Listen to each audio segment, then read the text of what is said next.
дұрыс емес деді. Айтады ғой. Молла Құранды теріс оқыр, дағардай боп сәлдесі, пиғылы өзімшіл, пиғылы бекс оқыр, бүркіттен кембе жемдесі. Адамды шариғат көгертпейді, адамды өнермен білім көгертеді. Ғылым шариғатқа бағынбайды деген сөздердің бір Абайдың сөзі. Абай, сонан кейін Абайды бұлар жамандады. Бұл баяғы сатылып кеткен орысқа, біздің дінімізді қаралайды деп бұған талай пәлелерді жапқан. Ал бірақ Абай оған не қылған жоқ. Мұхтар Әуезов бұны ақтады. 4 томды жазып шықты. 4 томды мен 4 қабат оқып жатқа білем деп айта аламын. Абай жолында? Абай бұл жөнді өткенде де айттым ғой. Ярасқан Абдраш деген бір ақын болған. Білемін. Сол айтты. Өлеңі бар менде де бар. Сонда бұлай дейді.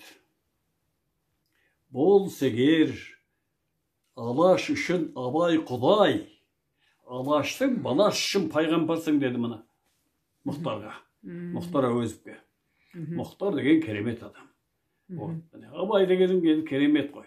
Құраны Абайды сөйтіп біткен болып, амалсыздан бәріп деп отыр. Бұл барып тұрған ақымақ адам ғой Назарбаев. Не оқуы жоқ, не тоқуы жоқ. Бүкіл бесіктегі жатқан сәбиге дейін 11.000 доллар ақшадан қарызға кіргізіп қойды. Сонда не жеткізді? Қол жетуді баспана қайда? Бәрі. Абай айтты ғой. Өзі үшін өмір сүрген адам дейді. Өзі үшін оттаған хайуанмен бірдей дейді. Ел үшін өмір сүрген. Халық үшін өмір сүрген. Сен неме? Сонда осы деп жүрсің. Мен әнек жерді сол жерді қолып бастап түрегелдіңдер. Адам деген сол адам үшін жұмыс істеу керек. Міне, сендер қазақтың тура адал туған балалары. Емені бұл ақшаның құланы, Дариғаны көріп отырсың, 65 миллион евроға неге үй сатып алып, өзінің туған баласын жалдап өлтіріп отыр. Масқара деген осы емес пе? Сендер сықылды қыздар талай-талаймен жолықтым. Талай біз үстір өткіздік, бізді де сол онша бәрі сол жақсы көрмейді ғой бұндай айтқан. Сені де жақсы көрмей. Неге андай дулат өлтіреді? Ана кімді өлтірмекші болған айтып аман қалды. Сендердің естеріңде бар ма, жоқ па? Мұхтар Шаханов білесің бе? Иә, білем ғой. Мұхтар Шаханов баяғыда Горбачевты тақыр жерге отырғызған, мен аралды озайым деп өтірік түрегеліп сөйлеп кетті. Содан кейін бұған, артыңды қыс, жазуыңмен айланыс, айтпесе бүгін барсың, ертең жоқсың деп КГБ шақырып. КГБ-ні білесің бе? Білем ғой. Шақырып. Сол күні оның берелі асып тұрған ғой. Шықты да хабар арнасынан бір сәтін түсірдім. 5 минут уақыт алды. Хабар арнасынан сөйлеп жүрді. Құрметті халқым, мен сіздер үшін жұмыс істедім. Ал мені КГБ шақырып, маған енді бүгін барсың, ертең жоқсың деді. Мен тілімді де, немді де тартпайып, сіздер үшін өлуге дайынмын. Сондықтан мен бүгін бармын, жоқмын деді. Осы сөз үшін Мұхтар тірі жүр. Осы сөзді айтып қайтқаны үшін, сол үшін тірі жүр. Мынау Алтынбек Сәрсенбаев білесің. Нұрқаділовтер. Бұны Алтынбек деген алтын жігіт еді. Бұны менің жігіті. Сондай, мен де бар естемін, 20 жыл жұмыс істедім. Сонда мен, спорт сарайы бар менің жанымда. Менің кабинетім, менің 200-400 деген классым бар. Жанымда 205 деген менің кабинетім отыратын. Сонда отырып, сонда сол жігітпені әңгімелесіп, сол бізде спорт ойнайды. Жақиянов деген болған. Жақиянов, білеміз. Иә, солар келіп, футбол ойнап кетеді. Олар сонда жұмыстан шегінен кіріп жүрген кез. Сол бейсенбі күн ойнады. Келек дүйсенбі күн Аллаху акбар. Аттастаған апарып, жазықсыз дайқысты алып кеткенде апарып аттастаған.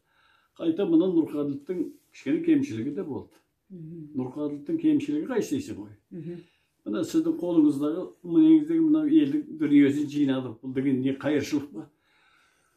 Осы менің көшеме жүрді, еміне жерде тұрады. Мақпал Қадырия болып қалды ғой. Осы жерде ма үйлері? Иә, осы жерде. Сонда алдында 2-3 милиция, артында 2 милициямен заулатып жүрді. Ол уақытта дірілдеп тұрды ғой, қалам басқарып тұрған кезі. Тілі өткір, мықты жігіт болған рас. Бірақ мен сонда соның мына елдің білезік сақинасын жиып алғанын Не үшін жинап алды оны? соны жиып пайда ақша қой. Ақша. Жоқ, жинағанда не мақсатта жинады оны? Назарбаевтың тапсырысымен.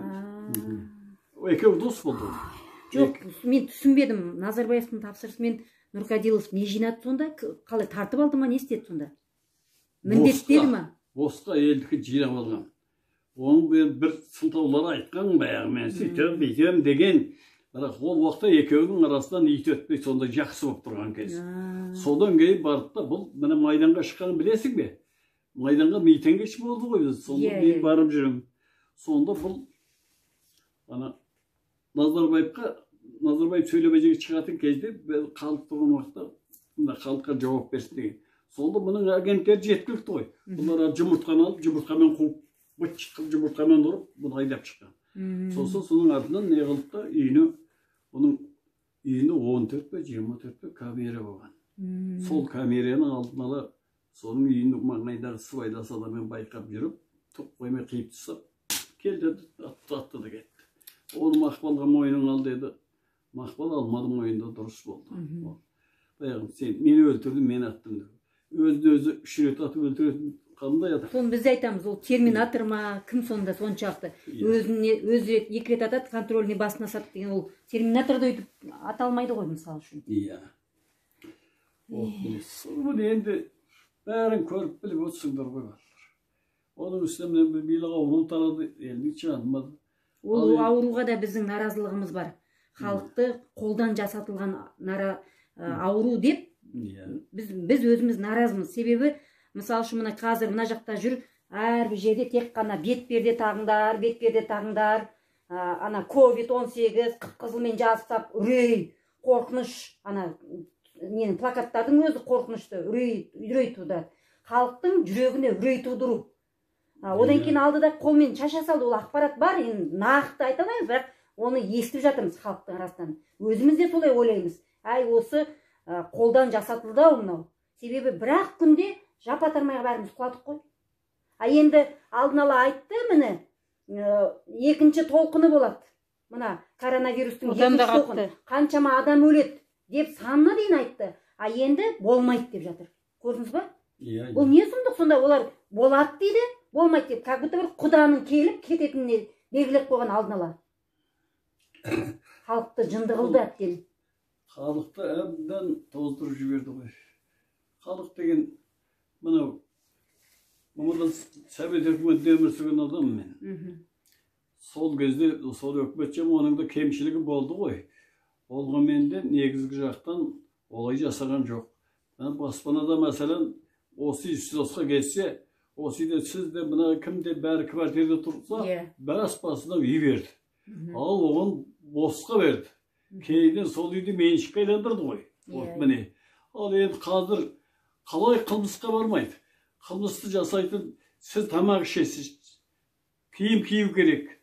Сізге түк бермесе, қалай ұрлыққа бармайсыз? Аштан өлесіз бе? Міне біздің жігіттер, ал ол ұрлықтың бәрі жасататын милицияның өзі, оны да өздері айтып отыр. Белгілі ол, белгілі. Бәрі бірігіп алған. Ал мына осы жерде, міне, тур осы үй, міне, көрші міне. Осында Елена Сергеевна деген орыстың әйелі болды. Біз пенсия аламыз. Пенсияны өзің сықылды, қазақтың қызы бір сөмкеге салып ап, ана неден, банкіден. Арқаға арқалап, жанында күзетші жоқ. Соны әкелетті, әр жерге апарып, мұны үйге әкеп тастап кетеді. Әр үйге кез келген үйде кім бар, соған алаттық, ана нәрседен қол қойғызып алады. Сонсын ол бізге звондайды, үй телефонымыз бар. Сонсын осы үйден барып, қол қойып, ана қол қойып жіберді. Сонсын бізге қол қойғызып алады. Түгел ақшаны береді. Не деген бұл коммунизм деген осы емес пе? Қазір сіз 1000 теңге ақша жүрсеңіз, қазір өлтіріп кетеді, қолма-қол алады. Біреуге берген ақшаның өзін банк арқылы, не арқылы, счет арқылы алмасаңыз өлтіреді. Міне сондай жағдайдың бәрін көргенбіз. Ал енді мына кісі ұят жоқ. Ал бәр нәрсені білесің. Мен мына экономикалық жақтан да жақсылар. Мен өзді оқыдым, айттым ғой әне күні. Бәрін оқығанбыз. Мәселе мына бюджетті біз орысқа айланып кеткенбіз. Бұл деген халықты қор дейді. Қор. Общий қор дейді. Общий қор деген сөз бюджет деген сөз. Содан кейін бөлінбес қор деген болады екінші. Üçüncüsü sақтық қор деген болады. Төртіншісі расход қор. Ал бөлінбес қор деген қандай қор? Әскери қор. Әскери. Сол әскерге ғана бөлінеді, қалғанға бөлуге қақысы жоқ. Бұл алтыннан жиналатын қор. Мәселен, біздің мына Өскемен деген шын аты Кенді Алтай. Бүкіл кен Өскеменде. Сол алтын қоры соған барып түсіреді, тұрады ол әскерге. Өйткені қорғаныс болу керек. Екінші сақтық қор деген сақтық қор. Апат болады, өрт болады, жер сілкінісі болады, үлкен апаттар болады. Соған бөлетін қорды бұл бөлінбес қор. Сақтық қор. Үшіншісі расход қор. Расход қор деген сіз күнделікті адамдардың тіршілігі, анау-мынауға, азық-түлікке, киім-кешекке осыған жұмсалатын қорлар. Осындай қорлар болады. Ал бұл енді бәрін өзін айландырып алған самұрық қазына дейді меншігі. Оған қойып отырған адам өзінің туысы, өзінің адамы. Осы Назарбаевтың қоры, бәлені, Назарбаевтың зияткерлік мектебі, Назарбаевтың университеті. Не деген сұмдық ол? Қай әкесінің дүниесі кімнің ақшасы? Назарбаевтың мектебі. Одан кейін айтады, Қаныш Сәтбаев атты университетті Сәтбаев университет деп атау керек деді. Ол қата. Қаныш Сәтбаев деген қазақта шыққан ең мықты адам екенін білем. Қаныш Сәтбаев атына берген университет дұрыс, соның атындағы университет. Ал ол өз Қаныштың университеті ол үшін өзінің қалтасынан жасаған университет болу керек, өз пұлыменен. Назарбаев өзінің ана несін анықтау үшін, сол баяғы жасыру үшін солай істеп отыр. Ол Вашингтон болды ғой. Вашингтон деген данышпан адам. Вашингтонды білесің бе? Вашингтон ба? Вашингтон, Американың несі. Ол мен болам деп, сол болам деп, қазір Нұрсұлтан дейді анағадан. Оны айналайын, сенің менің емес, сенің шөберің лақтыра